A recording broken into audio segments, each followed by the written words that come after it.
Just another civilian contractor who got caught where she shouldn't be. Look at her, probably comm support. Get me a standard 4 kit. And someone get her name for the casualty report. Petty Officer Thorne's voice, sharp with the brittle confidence of a man who mistakes procedure for experience, cut through the controlled chaos of the field aid station. The air was thick with the metallic tang of blood and the low groans of the wounded from the ambush. A few of the younger medics, their faces pale and drawn, nodded in complicit agreement, their gazes sliding over the still form on the cot as if she were a piece of damaged equipment. She said nothing. Her breath was a shallow, painful whisper against the dusty canvas of the tent, her face a mask of grime and exhaustion. Yet her eyes, a startling and lucid gray, were fixed on the tent's ceiling, betraying a focus that seemed alien to her condition. She offered no protest, no flinch, no correction. This profound silence, this utter lack of reaction to the dismissive judgment, was a pocket of unnatural calm in the storm of human misery. But when Commander Blackwood, the base CO, strode into the tent to survey the aftermath, his gaze, honed by 30 years of seeing men at their best and worst, did not see a helpless victim. He saw the way her hands, though slick with her own blood, rested near her torso not in agony, but in a state of coiled readiness. He saw the impossibly disciplined rhythm of her breathing, a cadence of control that defied the grievous shrapnel wound weeping through her torn fatigues. If you believe that true strength is forged in silence, not shouted from the rooftops, type competence in the comments below. The scene was a testament to brutal efficiency. The ambush had been swift and devastating, and the aid station was the bleeding heart of its consequence. Medics moved with a frantic urgency, a ballet of desperation and training. Petty Officer Thorne, puffed with the self-importance of being the most senior corpsman on duty, orchestrated the chaos with loud commands and a running commentary of condescension. He approached the woman's cot again, a saline drip in hand. "All right, let's see what we're dealing with," he muttered, more to himself than to her.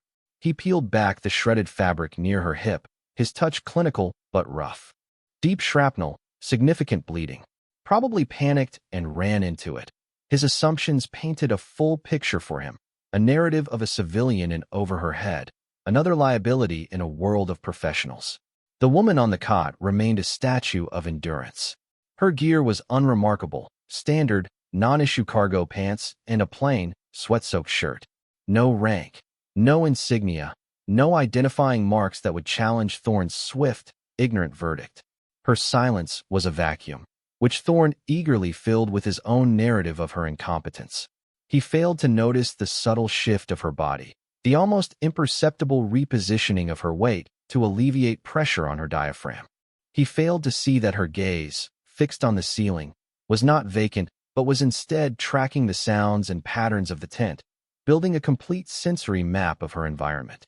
Her lack of response was not weakness. It was the conservation of energy, the instinct of a professional who knew that in a crisis, every single calorie of focus mattered. The first sign of true system failure came not from the woman, but from the cot beside her. A young Marine, pale and wide-eyed, suddenly began to choke, his breath catching in a series of horrifying, wet gurgles. His airway was closing. "He's crashing. Laryngeal edema," a junior medic shouted. Thorne spun around, his own carefully constructed composure fracturing. "Give me a crick kit. Now," he barked, shoving another medic aside. He fumbled with the sterile packaging, his hands suddenly clumsy. The Marine's face was turning a dusky blue. Thorne pressed the scalpel to the young man's throat, hesitated, then pressed again, his movements uncertain. The situation was deteriorating, panic beginning to curdle the air. It was then that the woman on the cot moved. It was not a sudden jerk, but a fluid, impossibly deliberate motion. With a low hiss of pain, she pushed herself up onto one elbow. Her hand, steady and sure, slid to a small, flat-sheath strap to the small of her back, hidden beneath her shirt. She drew from it not a standard-issue K-bar, but a blade of dark, non-reflective metal, its edge honed to a razor's perfection. The handle was wrapped in worn, custom-fitted cord, molded by years of a perfect grip. She leaned across the small gap between the cots, her gray eyes now locked onto the dying Marine's throat with an intensity that burned through her own agony. This was not a civilian. This was not comm support. This was a master at work. The entire tent seemed to fall into a deafening silence, the only sound the ragged, failing breaths of the young Marine. Thorne was frozen, scalpel in hand, a statue of indecision. The woman's movements were economical, precise, and imbued with a certainty that was terrifying to behold. Ignoring her own bleeding wound, she placed the fingertips of her left hand on the Marine's throat, locating the cricothyroid membrane with an instinct that defied medical school textbooks. It was the touch of a musician finding a perfect note. Then, with her right hand, she used the tip of her phantom blade to make a single, swift, horizontal incision. It was not a cut of violence, but of surgical purity. A small, clean opening appeared, followed by a second, precise puncture of the membrane beneath. A soft hiss of air, then a rush. The Marine's chest hitched, then took a deep, shuddering breath. The dusky blue of his skin began to recede, replaced by the pale flush of life. The woman withdrew the blade, its tip pristine save for a single, perfect droplet of blood. She laid the weapon on the sterile field beside the Marine, its dark, formidable shape a stark rebuke to Thorne's fumbling incompetence. The immediate aftermath was a tableau of pure shock. Every medic, every wounded soldier who was conscious, stared. They didn't see a wounded contractor anymore. They saw a savior. Thorne's mouth hung open, his own scalpel still held uselessly in his hand. He looked from the perfect, life-saving incision to the strange, dark blade, and then to the woman, who had already slumped back onto her cot, her eyes closing from the monumental effort. Commander Blackwood had seen it all from the entrance of the tent. He had watched the drama unfold not with surprise, but with a dawning, solemn recognition. He now moved forward, his heavy boots making no sound on the packed earth floor. He walked past the stunned petty officer Thorne without a glance, his entire focus on the woman and the object lying beside her. He stopped at her cot, his shadow falling over her. But he wasn't looking at her grievous wound or her pale face. His eyes were fixed on the blade. With a reverence that silenced the entire tent, he reached down and picked it up. He didn't hold it like a weapon, but like a sacred artifact. He turned it over in his hands, his thumb brushing against the worn cord wrapping of the handle. "Phantom," he whispered, the name a ghost on his lips. "Haven't seen one of these since Kandahar, 2009. The name meant nothing to the medics, but it hung in the air with immense weight. Blackwood turned to his aide. "Get me the black slate." A moment later, a ruggedized, encrypted datapad was in his hands. His fingers, thick and calloused, moved over the screen with practiced speed, entering codes that bypassed standard personnel databases and delved into the deepest, most classified archives of the military infrastructure. The room held its breath, sensing a tectonic shift in understanding. The information scrolled onto the screen, visible only to the commander, but he read the pertinent lines aloud, his voice low, authoritative, and imbued with a new, profound respect that commanded the attention of every person in the tent.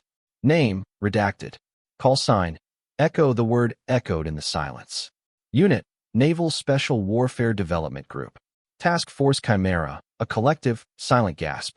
This was not a real unit.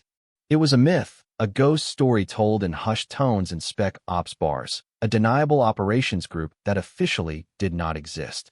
Active combat deployments. 47. Thorne's face went white.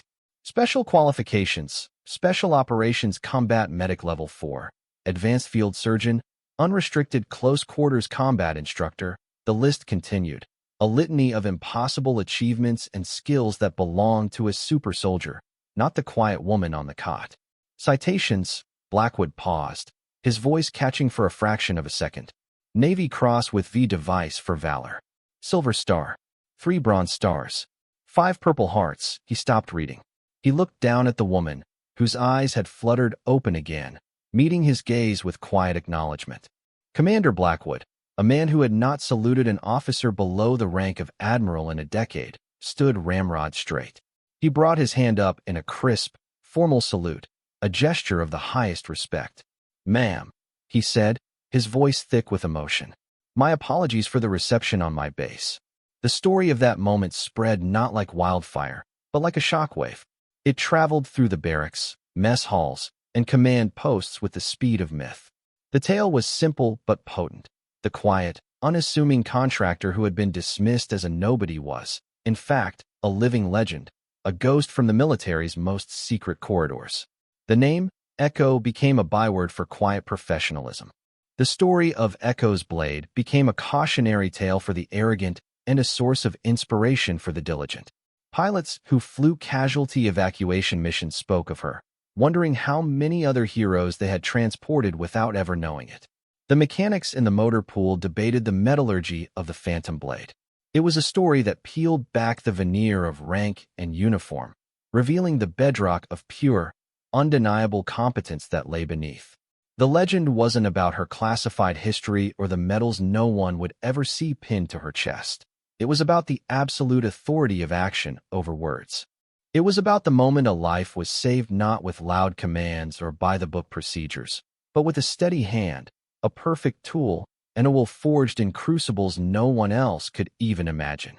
The narrative recalibrated the very meaning of respect on that base. Petty Officer Thorne became the story's most important student.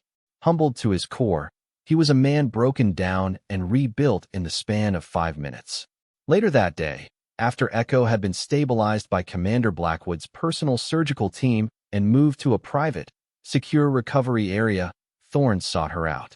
He stood at the foot of her bed, a changed man. The swagger was gone, replaced by a deep, resonant humility. For a long moment, he said nothing, simply staring at the woman who had so thoroughly and silently dismantled his entire worldview. Finally, he spoke, his voice barely a whisper. "Ma'am," he began, the word feeling foreign but right. "I had no idea. What I said, how I treated you, there's no excuse. I was arrogant and I was wrong. Thank you for showing me what a real professional looks like." Echo, her breathing now deep and steady, simply looked at him. She offered a slight, almost imperceptible nod.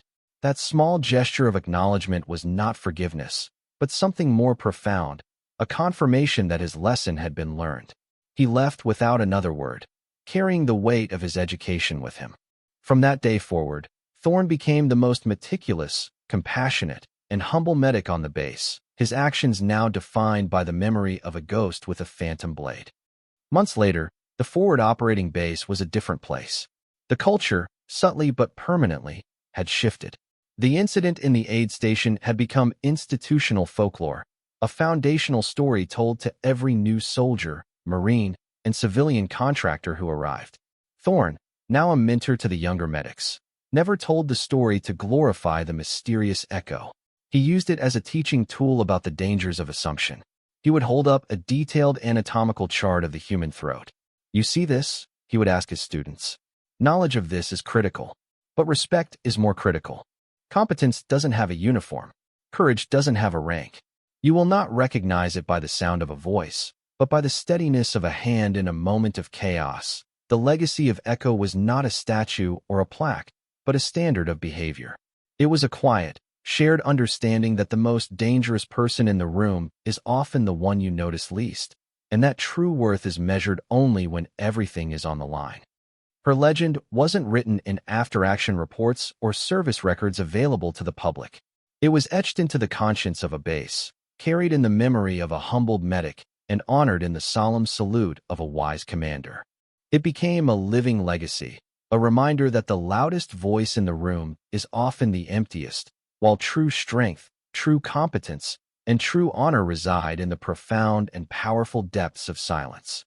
Her actions prove that a legacy is not about the stories you tell about yourself, but about the impact you leave on others, an impact that continues to ripple outward, building better soldiers and better people long after you are gone. The blade was just a piece of steel. The true weapon was the discipline behind it. For more stories where quiet competence triumphs over loud assumption and where silent professionalism defines their worth, subscribe to Unknown Heroine Tales.